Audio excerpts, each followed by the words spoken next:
I walked through the busy streets of Ravenhollow, weaving my way through the crowded marketplace. The smell of fresh bread and roasted meat drifted through the air as merchants called out to passing customers. I stopped at one of the food stalls to buy something for dinner. That's when I saw her. A woman walked past me wearing a warrior's robe with the hood pulled low over her face. There was something about her. She moved with confidence like someone who had spent years fighting. She stopped at the same market stall, paid for a small bag of food, and quietly walked away. Without really thinking about it, I followed her. She turned into a narrow alley. The moment she stopped walking, I froze. Without turning around, she spoke. "Are you following me?" I stammered. "Yes." She slowly turned to face me. In one smooth motion, a gleaming weapon formed in her hand. I immediately summoned my own gift. Lightning crackled across my palms, dancing between my fingers.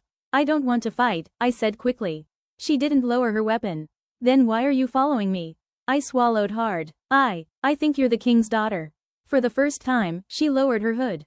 A stunning face looked back at me, filled with confusion. "What?" Her voice was calm but guarded. "What king?" she asked. "You know," I replied. "The king of Ravenhollow. He lives in Dreadspire Castle." She frowned. "Just get to the point." I rubbed the back of my neck. "It's a long story. I think the king should be the one to tell you." She studied me for a long moment. Finally, she asked, "What's the king's name?" "His name is King Rowan of Ravenhollow." The weapon in her hand disappeared.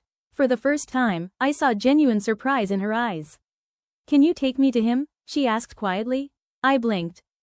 Sure." I still had no idea why hearing the king's name had affected her so much. But whatever the reason, I had a feeling everything was about to change.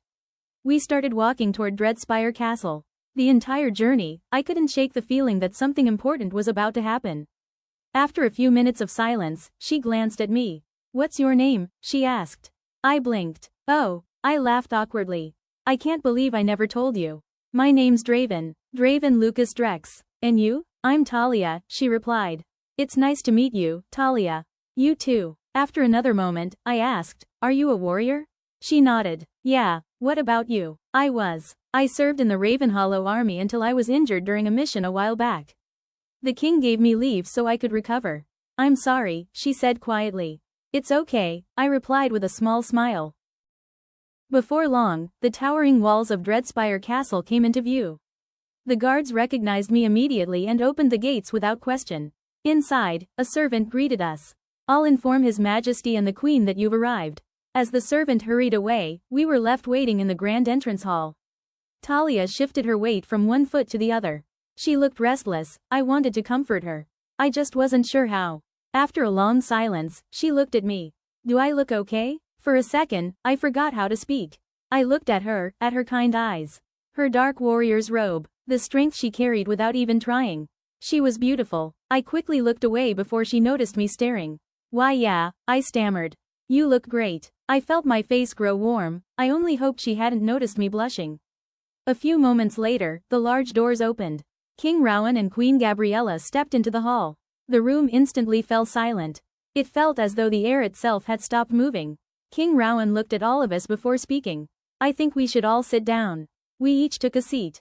Without thinking, I sat beside Talia. She didn't seem to notice. Her eyes never left the king. King Rowan exchanged a nervous glance with Queen Gabriella before taking a deep breath. "A long time ago," he began, "our kingdom was at war with Stars Hollow. I wanted peace more than anything. I tried everything I could think of to end the fighting, but nothing worked." He looked down at his hands. "Then, in the middle of the war, Gabriella and I learned we were going to have a child." He looked up at Talia. "That child was you." Talia sat perfectly still. No one spoke. "The war continued for another 5 years after you were born.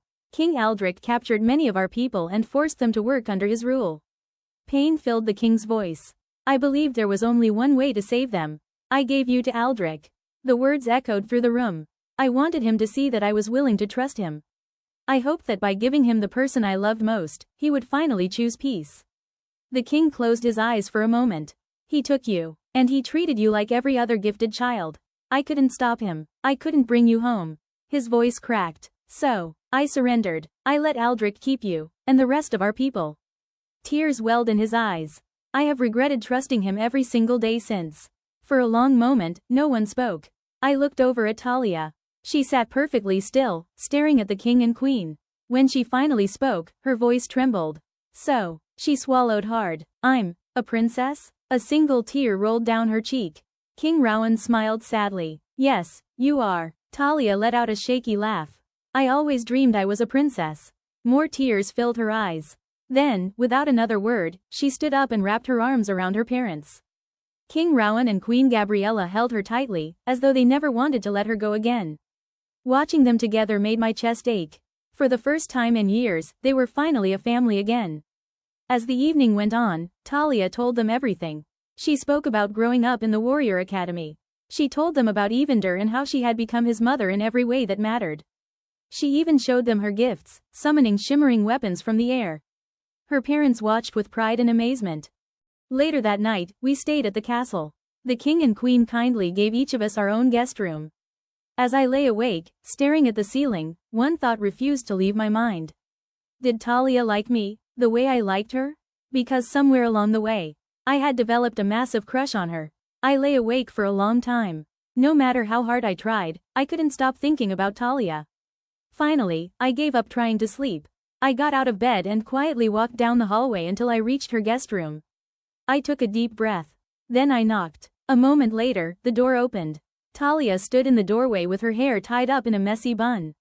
She had changed into a simple nightgown, and she looked surprised to see me.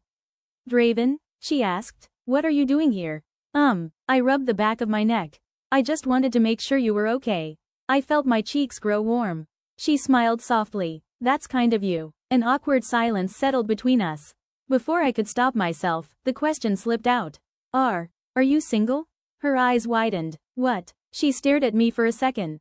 Why are you asking me that? Then something seemed to click. A small smile appeared on her face. Wait, do you like me? My mind went completely blank. Finally, I nodded. Yeah. She looked at me for a long moment. We only just met, she said gently. I know, I admitted. I just wanted to tell you how I feel. She looked down at the floor for a moment before meeting my eyes again. Right now I'm not really looking to date anyone. Oh, I laughed awkwardly. That's kind of a bummer. She smiled. But, I'll think about it. I couldn't help smiling, my face turned bright red. Then, to my surprise, her cheeks turned pink too. It was the first time I'd ever seen Talia blush. She looked even cuter than before.